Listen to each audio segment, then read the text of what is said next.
So we had 3 points of inquiry on the table for our breakout room conversation.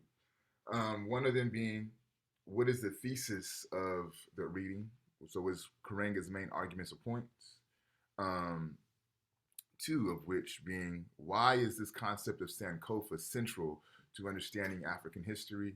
And then three, how did this reading problematize the understanding of history that you were provided in your K through 12 education? Who would like to discuss what was talked about in your breakout room?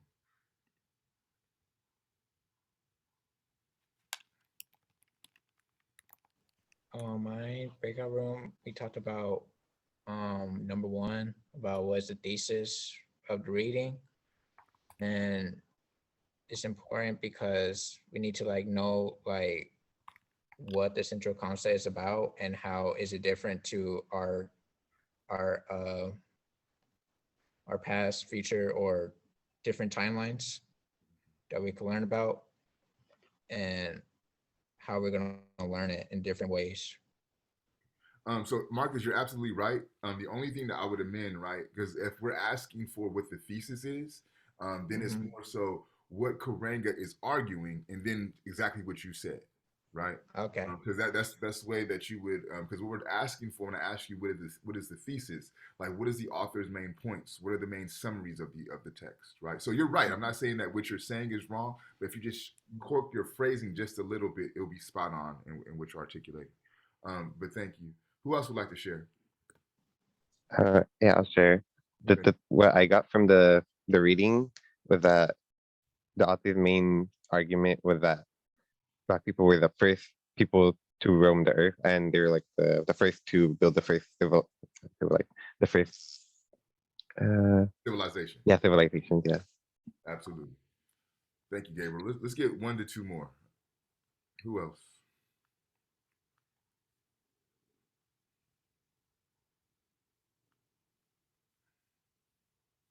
You could volunteer. I could call on you. It's up to you.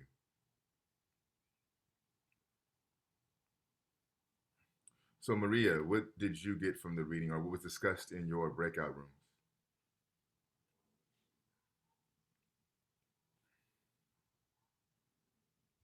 Maria Flashy.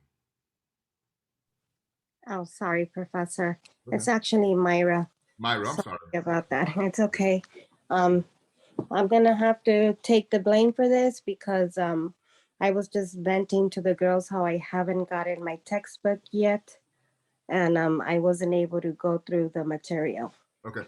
Just so you know, Myra, the readings are available on the Canvas site, excuse me, up until week 6. So if you haven't got the text yet, they are available to you in PDF form. So that way you don't have to miss out on the assignment.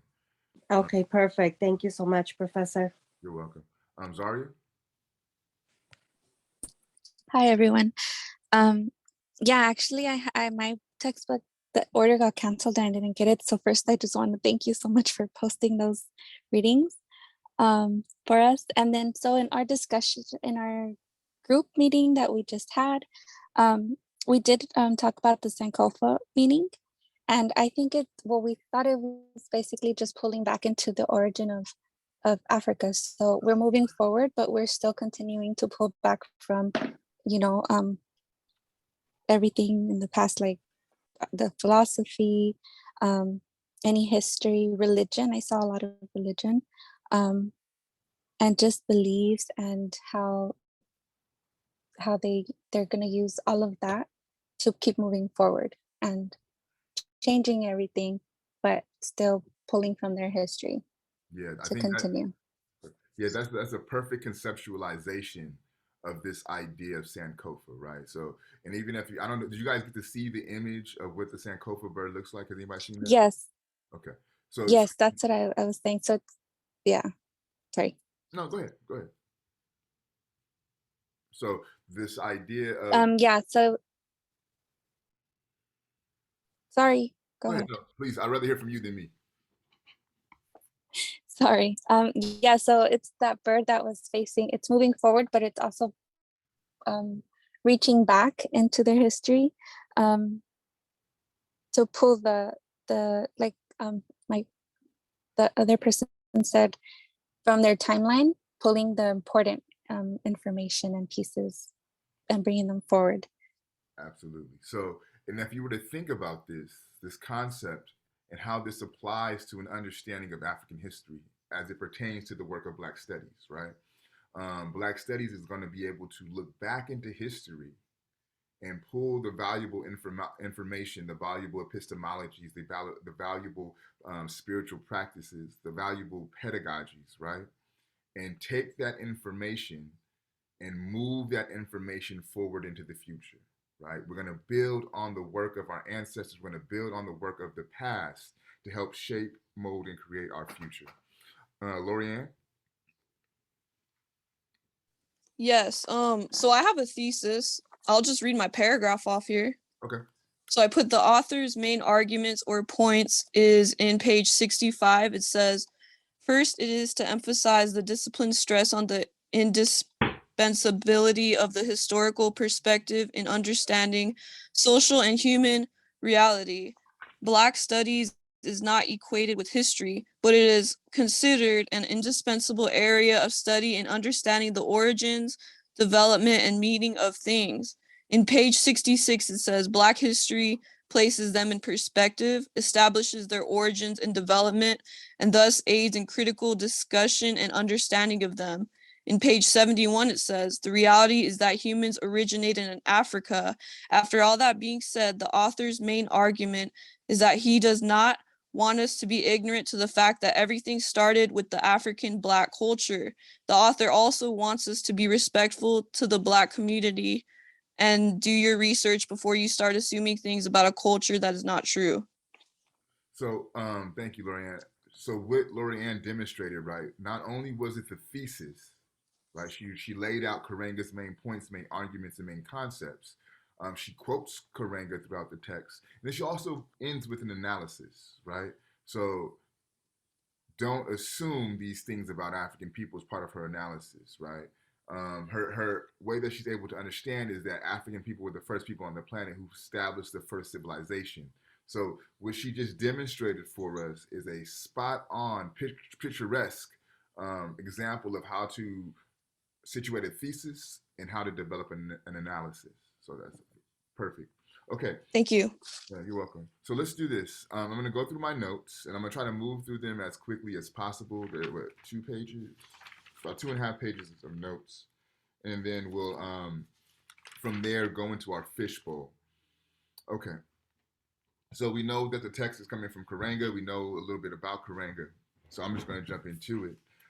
So Black history, African history, is the struggling and the record of Africans in the process of Africanizing, right? So turning normal things to an African perspective or putting like an African spin on things, right? Africanizing the world, i.e. shaping their world in their own image and interest, right? So when you're going to do art, if you're going to Africanize art, it's going to have an African essence to the artwork, right?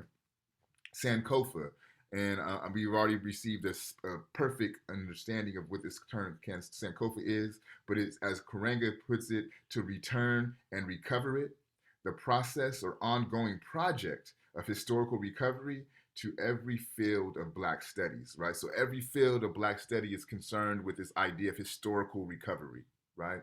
Part of the system of enslavement was to cut us off from our history, from our religion, from our folkways, from our mores. So part of the work of Black studies is to reestablish that connection. It says, to make history, one must struggle with the 4 major challenges, right? And we know the 4 major challenges are nature, society, other humans, and then their immediate selves. So those are the 4 challenges that you must overcome in order to make history. J. Key Serbo is quoted in the text that all evidence suggests that the African continent was the first and indeed principal center of human development. Thus, all the links in the chain relating us to the earliest humanoid and pre-humanoid are found in Africa, right? So again, African being first people on the planet, this idea of the mitochondria DNA. I don't know if you've heard of that before, but this is the strand in the DNA that is in all human beings, right? In all human species, that is established direct link to the Black woman, right? Because the black woman is the first person on the earth. That DNA strain is being replicated in all of her offspring, right? And this goes back to what they're arguing within the text.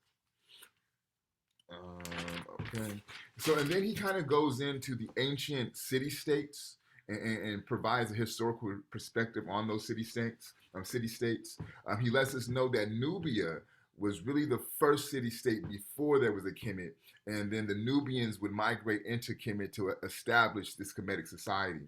So modern scholarship affirms the indigenous civilization in Nubia that was not only as old, if not older than Kemet itself, but also was a rival, equal, and ruler of the Kemetic at various times. So they would, Kemet and Nubia would war at times, right?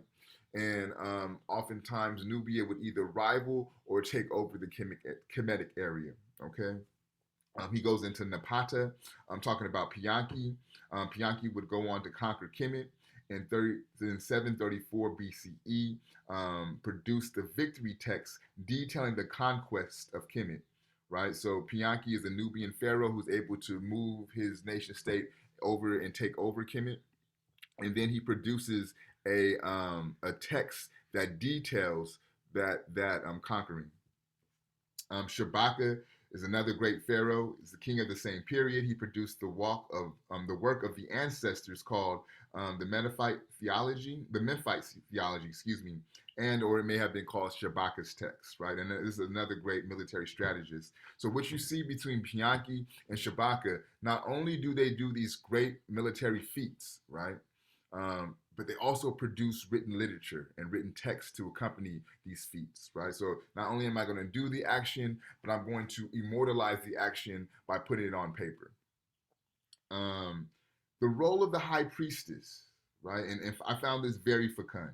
And it also centers women's role in African history. So the high priestess had 3 titles: the divine wife, the daughter of God, and 3, the hand of God. The divine wife held a role which had a complementary power with the king. So if we think about to the first lecture of the semester, and I said that women sat on the throne with full power, with full authoritativeship, and with the same might as men, this is echoed within the works of Karenga and this notion of the high priestess. Then he kind of moves to Africans' presence in the Americas, right? And he says, depict Black people as they were and meeting major challenges with impressive adaptability and vitality, durability, and achievement. It will show them not simply surviving, but more importantly, self-consciously developing a process which carries with it both the assumptions and the insurance of survival. So he's talking about how we're going to talk about this African history. We're going to talk about how we'll talk about Africans making their presence here in the Americas, right? And we're going to do it talking about their impressive adaptability, their vitality, their durability, and their achievements, right? We're going to show them not simply surviving, but more importantly, self-consciously being aware, right? Being self-aware of the developing process, which carries with them both the assumptions and the assurance of survival. So this is how he's going to paint this picture of the African presence in the Americas, okay? And then he goes into the section with Kemet, Mali, and the Olmecs. And what's important here, right? I want you all to think about how migration allows for these knowledges to be moved from society to society, from the eastern part of Africa to the western part of Africa, across the Atlantic into the Americas, right? This idea of this migration, this idea of travel. I think we've talked about the text, The Destruction of Black Civilization by Chancellor Williams. That's the text that really centers this idea and this notion of travel. Because what you look, if you pay close attention to what Karenga is arguing, there's similarities in the Kemetic society of East Africa and the societies of West Africa and Mali, right? There's very strong similarities. And then as we move into the Western Hemisphere, into the Americas, there's even another strong sense of similarities within the Olmecs, right? And this migration allows this sense of similarity. So he says that Africans did not come to America first on enslavement ships or as crew members and pilots on European ships. So what Karenga is doing here, right? First, let's debunk the notion that the only way that African people came to the Americas was on a slave ship, right? Let's just do away with that. Secondary, for those who are more intellectually progressive and are attentive to the fact that there was African people on the boat with Columbus that helped him navigate his way to the Americas. Let's even do away with that, right? Like I give it to y'all for being a little bit more progressive, but that's still inaccurate. So let's do away with that notion, right? Then he goes on to say, but on their own ships, perhaps as early as 1200 BCE, right? So African people were making these migrations before Europeans were even trying to go across oceans, right? While they were still believing that the world was flat, African people were navigating across the Atlantic and across broader shores, okay? Then he goes into the text by Ivan van Sertima, seminal texts in the African Studies canon. They came before Columbus. And he says, Van Sertima argues not only that Africans were here before Columbus, but that they helped build the Olmec civilization. Again, be attentive to what he's saying. He's not saying that African people, are the Olmecs, because there's a lot of controversy around this text because people don't read carefully and they feel that Karenga is arguing, saying that African people are the Olmecs. That's not what he's saying. He said they helped establish the Olmec civilization, okay? So they worked with the indigenous people to create this civilization. They built the parent civilization for all subsequent ones in Mesoamerica, right? So this Olmec civilization birthed all the following civilizations in the Mesoamerica areas, right? So when you talk about your Aztecs and your Incas and things like that, they all stem from this Olmec civilization, according to Van Sertima. The most extraordinary and discussed monuments of the Olmecs' artistic and technical skills are a series of colossals in southwest Mexico carved out of basalt. And have anyone seen those Olmec heads? Give me 1 second. Let me pull those up for y'all. I want you to see what these look like. Only on the internet. Oh yeah, I mean, yeah, me too. So I haven't seen this in person yet. Okay. Let's see, just so you guys, for those who haven't even seen on the internet, you kind of see what we're referring to here. But I want you all to pay attention. Look at the nose, right? Like, to me, that when we talk about Africanizing things, right? And putting an African spin on things, look at those nose and look at those lips. That's African, right? That's unmistakably African. Let me see if I can find a picture of the back of the head. Even the describing of the hair, where they in the textbook, he was talking about how it was thick, and it, like, looking at the pictures, I was like, oh my gosh, like, how can you not buy into it, but like, how can you not believe this? Right. So and here, so to your point, right? What is that? Can you guys see that? What is this? Those are braids. Those are braids. Historically, who rocks braids? African people, right? So this is just physical evidence that shows there's an African presence that far predates Christopher Columbus's presence on the Americas, right? And I think so. And some of the things that they come up with to say that there was an African people who did it, right? Just like they say that the pyramids were created by aliens, there's theories that say that these stones rolled down the hill, and when they got done rolling, they came out with braids, broad noses, and thick lips. They come up with all kind of bullshit to discredit the brilliance of African people. Okay, so those are my notes. From here, we'll jump into our fishbowl. Remember, for your fishbowl, you could talk about what was discussed in the breakout rooms.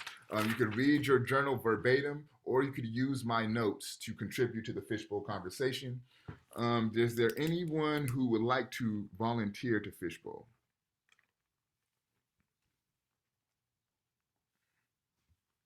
Okay, Monet, got you. Thank you. Anyone else? All right, so I'll call that random. You remember you have one time to pass, if and you have 2 times to go this semester. Claudia, are you able to? When does your technology work? I know you're having issues. And if your technology does work, are you prepared to fishbowl today?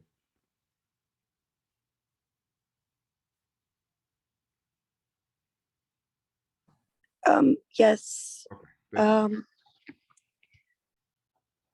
I just blanked on what I was gonna say. No, just give me 1 second, and then we'll start. I got to get 2 more people for the fishbowl. Yeah. 1 second, okay. Brian, are you prepared to fishbowl today?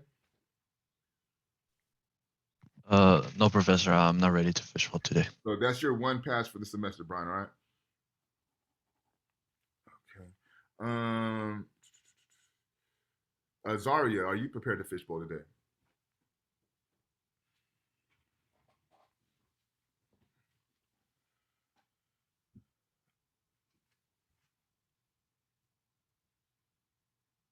Zaria Gomez.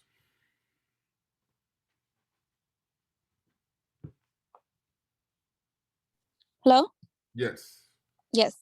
Are you prepared to fishbowl? Yes. Okay, thank you, Zaria. So for today's fishbowl, we'll have Monet, Claudia, and Zaria. Whoever would like to start it off, it's on you. Monet, you're on mute. Thank you. I was on mute earlier and I ended up hanging up. I'm having technical difficulties. I had wrote about it in my journal. My family and I were of Hispanic descent, and my mom really prides herself in the history of the Aztecs and the Mayans. And we had gone to Cancun, the Yucatan, and we went and looked at the pyramids. We saw Chichen Itza. We did the touristy and the historical version of it, of the trip. And at the end of this show over at this hotel called Xcaret, they had this huge Hispanic celebration of all the different subcultures of Mexico. And they talked about the Aztecs and how they were these great scientists, they were great astrologists, they were all these great things. And then going into this reading, it like blew my mind. I was talking about it all week long. My family had to like, okay, Moni, that's enough. We've got it. But it was just like, oh my gosh, why is no one giving this? Like, why are we not being told? And I know it's a hard concept to, especially if you're not open-minded, and especially if you're like deep into like too far to dig yourself out in a sense of what is being taught in school. But it's like, oh, they are not the coming from Egypt to help create or help inspire the Mesoamerican empire. It's like, oh my gosh, how can that just go unsaid? How can no, like, why isn't it being shared? Why aren't people as upset or as excited as I am? It's like, I just don't get it. It boggles my mind. Yeah, it's pretty profound. For sake of time, I'm gonna shut up and I'll let the next person go.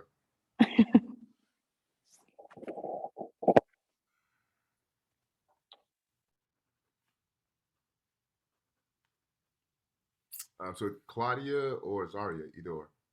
Hello? Yes. Okay, I'll go ahead and go. So basically to me, what I pulled from the reading was how important it was that just basically how we pull a lot of history from the African studies. It just blew my mind how even back then, I mean, I know it's still from back then, but how the queens were basically equal to the kings. And then when you read a little bit more in detail, you even see how religious they were. And to me, religion, I know maybe to many it's not like very important, and it may not be, but to me it is. So reading into that part of how the queen, I forgot her name, but she was very, about God, be righteous, and even I don't know, it's just, to me, it just brought back religion to me, and how even back then It was important for them to be righteous, to not be against anyone, to always be there for others, and that's what I really got from. I mean, I got other stuff too, but that grabbed my attention. Very good call out, Zaria. Thank you. Claudia, it's on you. Yes. I'd like to focus just on the Kawaida philosophy, which the book is centered around, like the 7 fields for Black studies, the spirituality, the ethics, history, social organization, economic, political, creative. I like how it pushes towards not just academic excellence, but it pushes people to generate new ideas and to expand human life, to advance it. And going off of what the previous speaker said, I was watching a show and they were viewing like how hair and culture basically has affected history, and they were talking about some of the queens that would also. There was one queen who was able to sport a beard because she was one of the first ones to go from queen to king, which I thought was really cool since they do have like equal representation in the African history. And she wore a beard to symbolize it.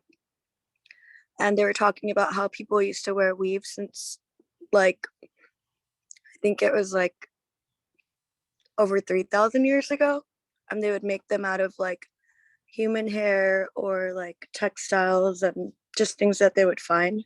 And there's some really well preserved ones at I forget what museum it is, but it was just really interesting how people would show their power and their status through hair, and just how hair has evolved for Black culture and how there's been a revolution and in politics and everything, just breaking out of like what society has made especially Black people to conform to, of what is like proper and what is professional, and how there's more knowledge around that area as well. I think that's a very good call out, Claudia. I would argue though, right? Like Black folks have always been have a very keen spiritual relationship with their hair. That's something that's been intact since the beginning of time. And I think what we're seeing now is the rest of society is now being forced to catch up with the wave that we've been on, right? If you think about laws that say that it's permissible for Black folks to wear their hair in their natural state, those aren't laws for Black folks, right? Those are laws for those who are uncomfortable with the state of natural Black hair, right? Because it's not really affecting Black folks no way. We choose to wear our hair natural or not. That's our choice. That's always been our choice. But how you choose to respond to it as non-Black people is really where the problem is centered. So that those laws and those regulations, again, those are not for the Black body and the policing of the Black body, but it's more so those who are who are seeking to police the Black body is what those laws and those regulations are for. But one thing I do kind of want to stick with, really two things, and this is within Zaria's comments. One, the role of the high priestess, and then two, this very deep-seated, what she calls religiosity that's within this ancient Kemetic society. And you can interchange religiosity or spirituality. I think they're interchangeable in this context. But I think, and I also was attentive to how she phrased that, right? She was very careful about how she articulated that. Well, some may not be okay with religion or might not deem it as important, but I do, right? So let's kind of situate ourselves there in this conversation. These societies that we're researching in, right? There was no separation. Actually, let me stop. Let me ask y'all. I said you could use religion interchangeably with spirituality. Okay, this is what I said. What's the distinction between religion and spirituality? Someone tell me, what's the distinction between religion or spirituality?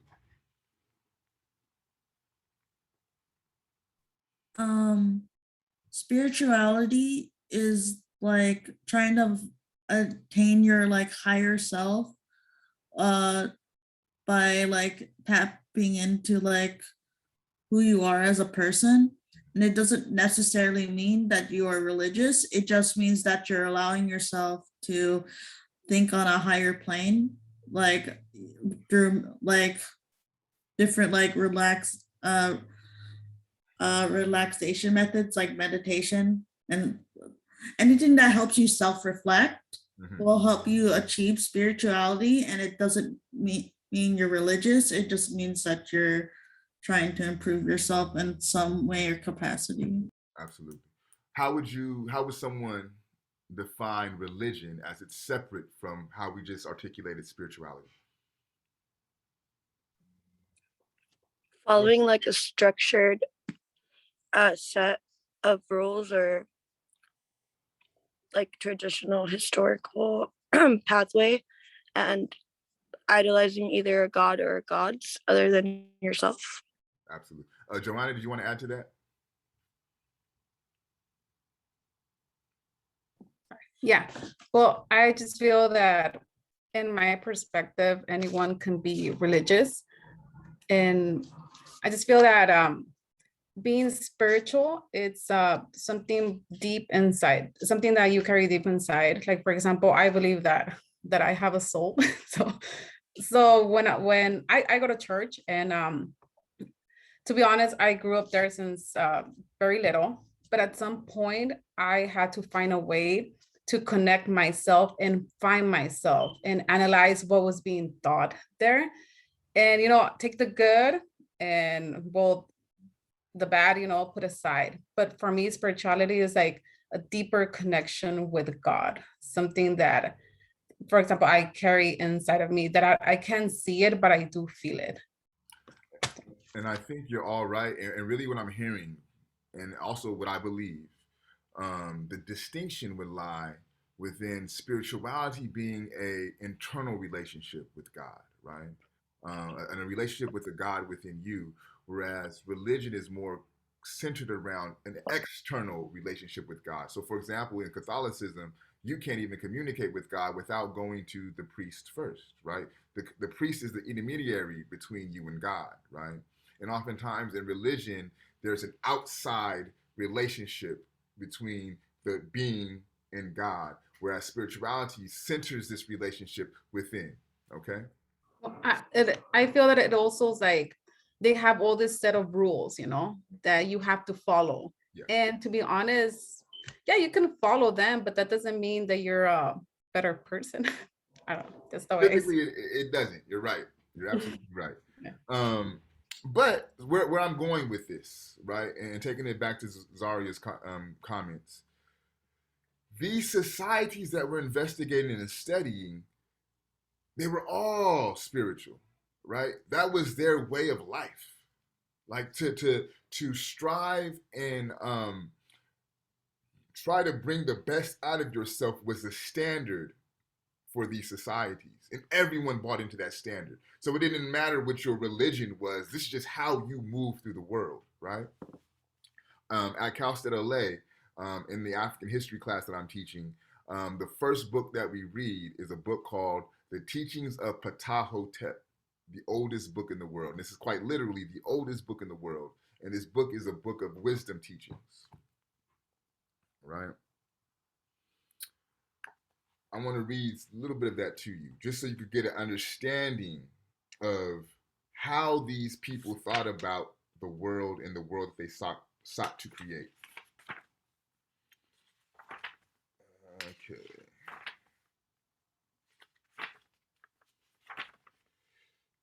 So this is Patahotep, right? He was considered a sage. He was considered a priest. He was considered a prophet. He did the work of the spirit, okay? And when you go through the Kemetic mystery schools within the University of Karnak, there was two end results. One, you would be in the world of politics when you end up being a pharaoh, or two, you would be in the world of the spirit and you end up being a priest, a sage, or things of that nature. So this is Patahotep speaking to the pharaoh, at the time. The pharaoh during his time was King Asa, okay? And he requests, may your servant, mind you, before I start, when he wrote this, he was 110 years old, okay? So this is important information. May your servant be authorized to use the status of that old age affords to teach the hearers so as to tell them the words of those who have listened to the ways of our ancestors and of those who have listened to the gods. May I do this for you so that strife may be banned from among our people, and so that the two shores may serve you. Now let me ask you, what does strife mean? Somebody tell me what strife means.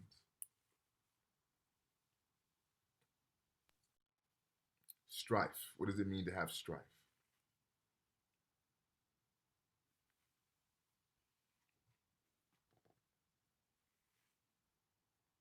It means to have like problems. Mm-hmm. Problems, beef, right? Issues, drama, right? So think about all that he's saying. May your servant be authorized to use the status that old age affords. So let me use my 110 years of knowledge, wisdom, experience, right? Let me use that so I could teach those who are willing to listen, so I could tell them the words of those who listen to the gods and listen to the ancestors, right? So what Patahotep wants to do is he wants to take the words of the people who listen to the gods, of the people who listen to the ancestors, and then use those words and tell those words to the people of the society, right? Why does he want to do that? So that strife may be banned, not eliminated, but banned, right? From among our people, so that the two shores will serve you, right? So if you think about that concept in the context of the United States, so that the shore of the west coast of the United States, right? The shore of the east coast of the United States will serve the Pharaoh, so that there will be no strife within the United States, right? This is the desire of Patahotep in writing the oldest book in the world, okay? Then he continues. And so begins the formulation of the Medu Nefer, right? Medu, M-D-W, Nefer, N-F-W, N-F-R, Medu Nefer, which translates to good speech, right? You with me, Marcus? So it begins the formulation of the Medu Nefer, good speech to be spoken by the prince, the count, God's beloved, the eldest son of the Pharaoh, the son of his body, mayor of the city and vizier. Patahotep instructs the ignorant in the knowledge and in the standard of good speech. It will profit those who hear, it will be a loss to those who transgress. Patahotep began to speak to the Pharaoh's son. So how Patahotep seeks to eliminate strife from that society is the establishing of good speech, right? So when I talk to Laura Ann, I talk to her in a way that's positive and uplifting. When I talk to Marcus, I talk to Marcus in a way that's positive and uplifting. When I talk to Joanne, I talk to Joanne in a way that's positive and uplifting. When I talk to Brianna, I talk to her in a way that's positive and uplifting. When I talk to Unique, I talk to her in a way that's positive and uplifting. This is how our society as a whole operates and functions, right? So that strife is eliminated from the society. And if that is the context of a society, that promotes the environment that allows for spirituality to take place, right? Because if you're not worried about all the strifes and all the beefs, then you're able to tap into that higher sense of who you are and live in the highest sense of who you are and be that spiritual being that you're called to be, right? I see you, Lorianne. My last point before we jump to Lorianne. Has anybody seen or anybody familiar with the Sphinx, or what's actually called the Harem Akhet? Anybody seen that or heard of that before? All right, give me 1 second.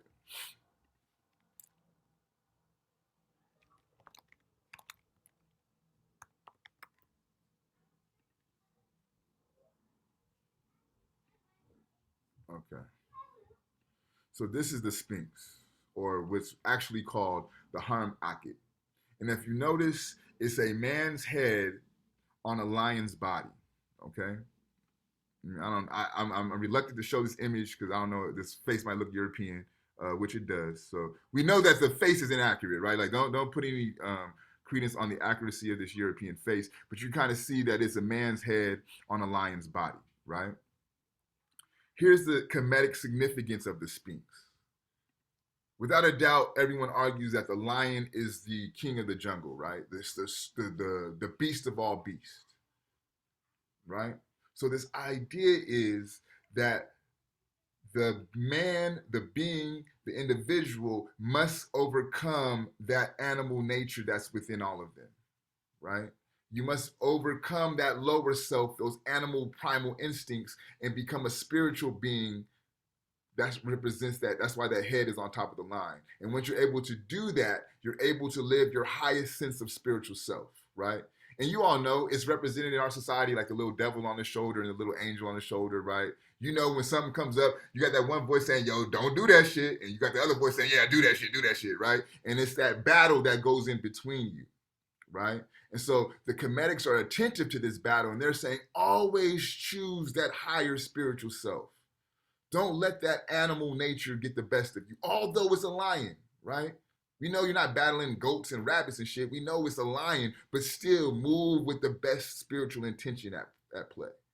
So I bring all this up to show you that this whole society was built with the concern of a spiritual advancement, right? This is the normative notion of this society. Laura Ann? So I was going to mention that this kind of goes hand in hand with what we were talking about. It says, I don't know if you could see it. Can you see it? A little bit, yeah. The 12 tribes of Israel is talking about like all the different, like just lighter shades of black, basically. We have the Negro, African Americans, the Puerto Ricans, the Jamaicans, West Indians, Cubans, Mexicans, Haitians, Hawaiians, Samoans, Brazilians, Panamanian, Dominicans, North American Indians. So I just thought that was pretty interesting. It just goes hand in hand, kind of sort of with what we're talking about. Yeah. I'm a little reluctant too of those tribes, because often what happens too, I don't know if you're familiar with like the Curse of Ham, right? Oh, I don't think so. Okay, so the Curse of Ham is this notion that Abraham, right? He gets drunk, and his sons see him in his drunkenness, and he's unclothed, right? And I forget how many sons that he has, but each son represents a tribe, which represents ethnicity, right? Oh. And Ham was the one son that represents the black folks, right? And all the other sons came in and clothed their father and sought to care for their father, but Ham laughed, right? And because of Ham's laughter and the disrespect that Ham showed to his father, the people of Ham are cursed. And African people are supposedly the descendants of Ham. So if you're familiar with like the Hebrew Israelites, they're very big on this notion. If you are familiar with Kendrick Lamar's latest album, Damn, right? And he has his cousin on the album who does the interlude. I forget his cousin's name, but it's like, you have to understand, we are a cursed people, right? So if you think about the album, you know what I'm talking about. This is where this whole theology stems from. Now, for me, I say bullshit. I don't believe in that. No means, no how. We're not cursed. It's just that people are fucked up, and they did fucked up shit to us. That's the only curse right. there is, in my understanding, right? So what you're talking about, Laura Ann, is slightly different. It seems like those 12 tribes are specified within the African community, right? Oh, okay. Whereas the Ham, it breaks them up within ethnic groups. So, right, one son represents the European lineage, One son represents like the indigenous people here's lineage. One son represents the African people's lineage. So I see your connection, but for me, I always like to kind of scale back when I start hearing these tribes, because typically when they go down that tribe conversation, they're going to end up at this Curse of Ham, right? Oh, that's why I'm a little bit, I didn't know about that. Yeah, no, it's all good. It's all good. That's why I wanted to make sure we crystallize. that piece of the conversation. Okay. Thank you. No, you're welcome. So we have a few things on the table here with the time we have left. One, we talked about this, the vastly spiritual essence of this population and of this community, and then two, this notion of the high priestess. I'm personally very much interested in this notion of the high priestess, but more importantly, I want to hear your all thoughts about the readings. We could talk about anything you find of interest.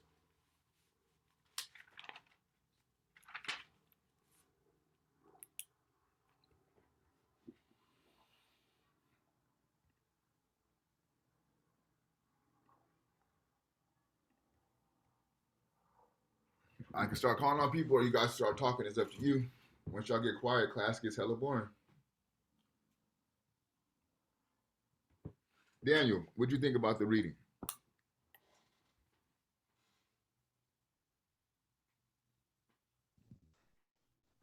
Be straight up honest. I didn't this reading. I'm sorry, you said you didn't do the reading? No, I didn't do reading. Okay, so we've been sitting in class here for a little over an hour. A whole bunch of shit was talked about. What sticks out to you? What kind of piques your interest? Excuse me.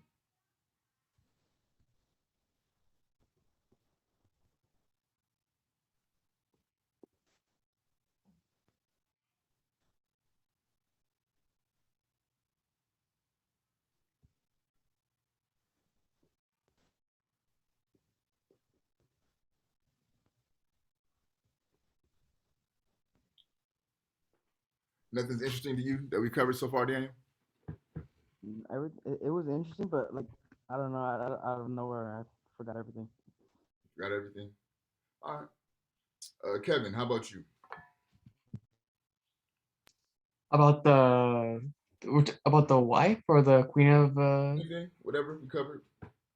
Well, I guess for me, something interesting that I found was how the Nubians and the Egyptian, not the Egyptians, the Ethiopians, that they themselves realized that their I guess past, oh no, that their people originated from South and East Africa, like more southward. So like even they themselves early on were able to realize that where they truly came from. Yeah. And again, that kind of goes back to those migrations, right? And then the tensions between Nubia in the south and Kemet in the north. Interesting tidbit of information. So prior to modernity, and when I use this term modernity, it just means prior to European conquest and European conquering and taking over the world, right? Prior to modernity, what we consider the South was actually the North, and what we consider the North was actually the South, right? So if we are to take what I just said and apply it to the readings, and then he talks about Nubia being from the South, right? He actually means Nubia was up here.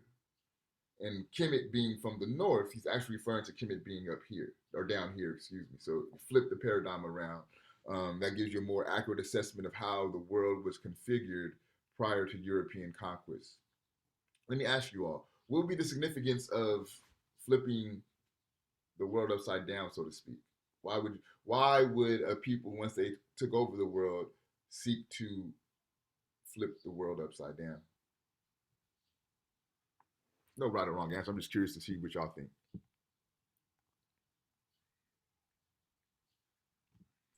I think it's important for like to challenge worldviews. Otherwise, we're gonna stay with stagnant worldviews. Like a lot of people, like the world is flat, right? Like people challenge that notion, and the church tried to suppress them, and then over time, people change, or like how people were against gay people, and they weren't allowed to marry. So it's really important to challenge these views. Otherwise, we're just gonna stay the same, essentially. Yeah, and I think too, if you think about what that does as far as flipping the globe, right? So if we, matter of fact, this would be more. This would be 1 second.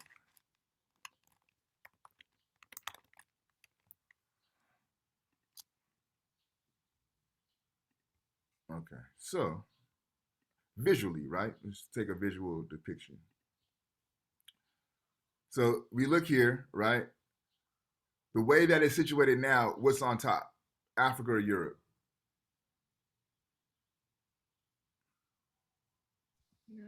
Europe's on top, right? So if we were to take what I said and apply that to this map and flip things, what would be on top? Africa. Africa, right? Another tidbit of information. Actually, I'm sorry, let me go back. So if you look at this image, if you look at the size of Africa, right? And you look at the size of Europe and Asia, right? You would think that Europe and Asia is far larger than Africa, correct? Mm-hmm. All right. Also, an inaccuracy. Let me try to find this image. Give me 1 second. Because really, a lot of Europe and Asia could fit inside of Africa. Let me see if I can find that image though.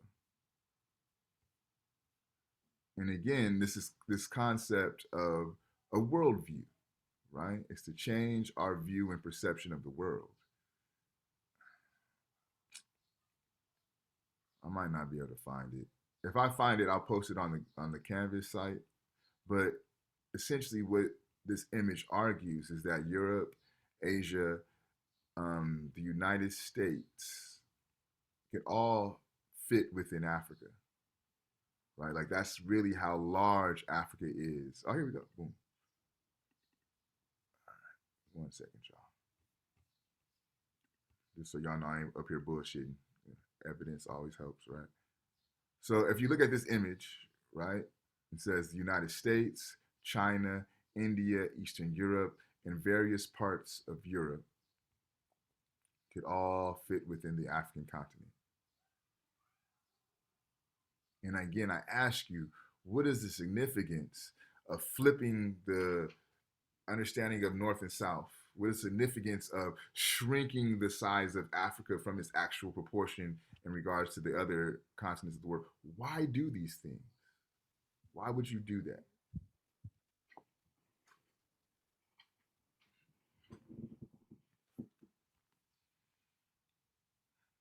Not rhetorical, I'm serious. Why do y'all think this? Did they want to feel superior? Yep, that's it. She hit it on the head, right? It's the need to feel superior. So if we think back to the first week of class, and I said, you know, I gave you the rules of class as far as terminology not to use within this course. And then I said, you know, I don't ascribe to the notion of white supremacy, right? Because if you have to flip the globe upside down, if you have to shrink the size of Africa, are you really a superior people?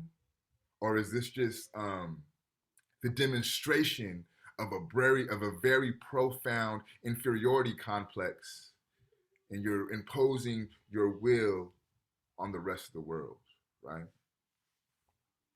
Other thoughts on the reading? Anyone, anybody, anything, all that's on the table. I also found that interesting that when it talked about the king and queen, that the queen had equal power and they didn't have to get the power from like their husbands or like inheriting it. Yeah. I think about this to your point, Gabriel. In my lifetime, I was born in '83.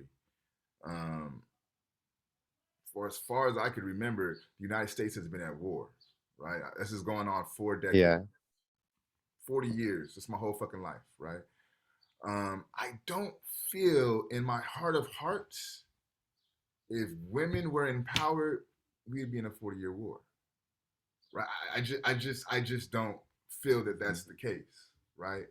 I don't feel this highly inflated sense of ego that comes with positions of power that's demonstrated when men occupy these positions of power would be the case when it comes to women being in power.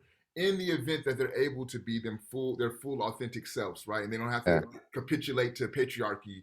And if they're able to just be themselves in these spaces, I have to argue that we're better off as a society with men in power, right? If we are to kind of shrink this conversation to a micro level conversation, the Black household, right? as patriarchal in our conversation as we say that we are, right? The men as the head of the household, right? And I grew up in a 2-parent home. My parents are still together to this day, right? And you ask my mom, you ask my dad, they'll tell you that my dad is the head of the household. The Bible says, yada, yada, yada, I'm the head of the household. And everybody capitulates to that. But when some shit really need to get moved, everyone knows to go to my mom, right? Everyone, Yeah. without a shadow of a doubt, in my household, right? Mm. My wife is the thing that makes this household go. I know that, right? So to me, as a society, we would be better off. We should see, I think we need to have like a good 100-year period where no men rule nothing.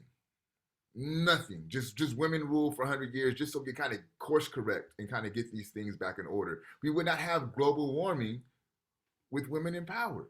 That by nature, they're nurturers, right? So I agree with you, Gabriel. Other thoughts?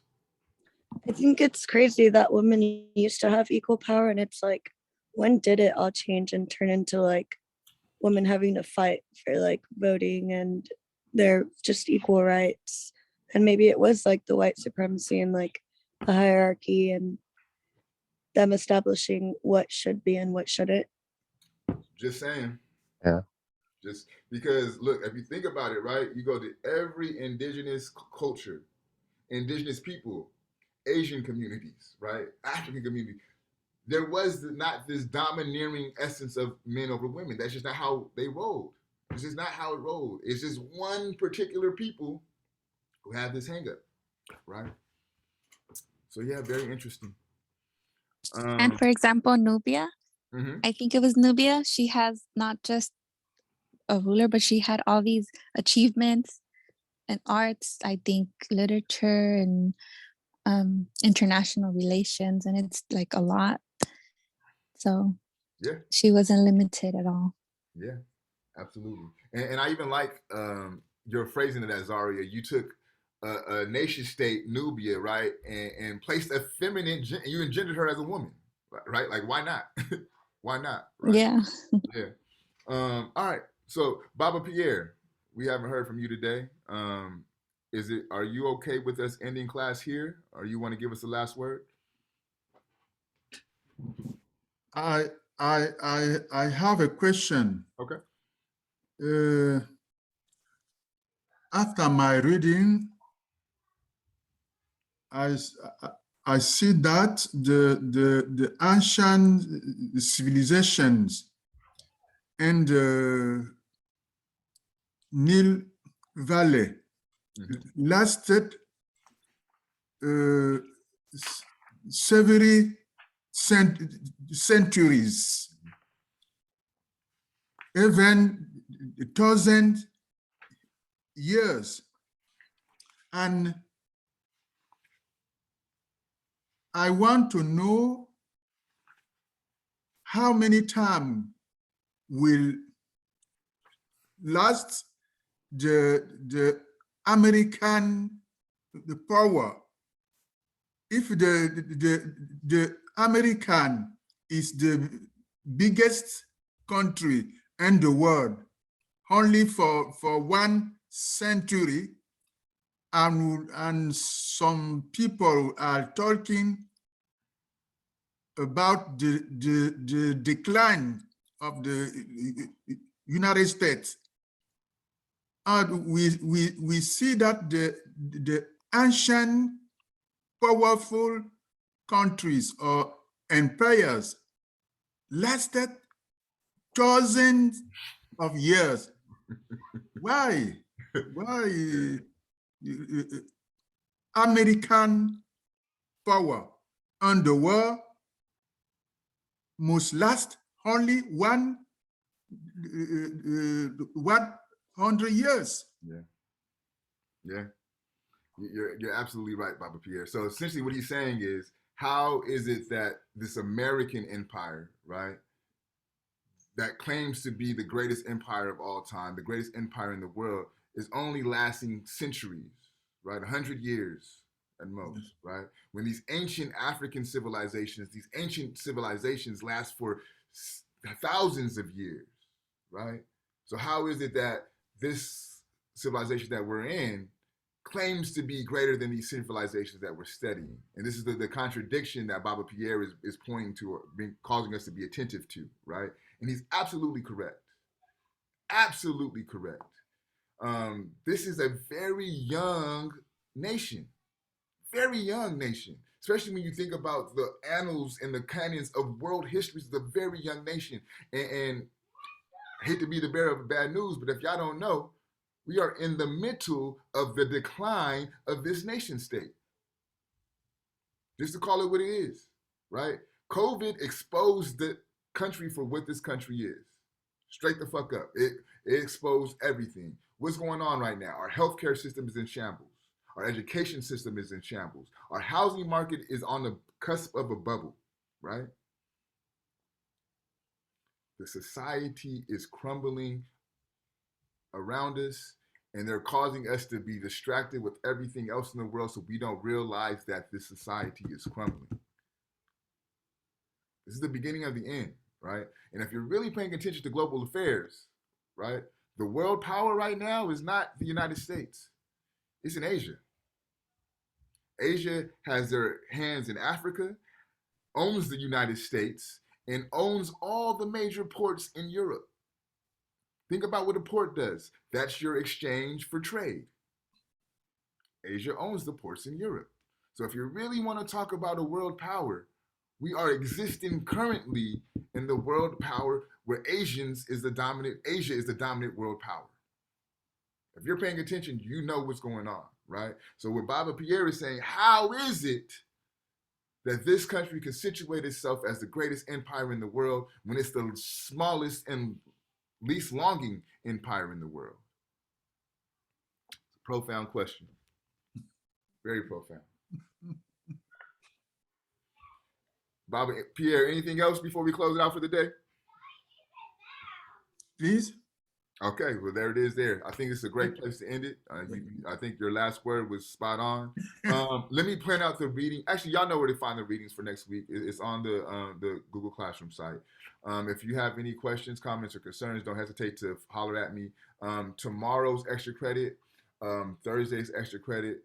I do advise for sure, jump into tomorrow's conversation. Because we're talking about this concept of spirituality, this will be a lot more expounded upon in the conversation tomorrow. In fact, it centers on an African Akan priest and a Yoruba African Akan priestess in conversation with a Christian Baptist preacher. So it's going to be those three in conversation, which should be pretty interesting.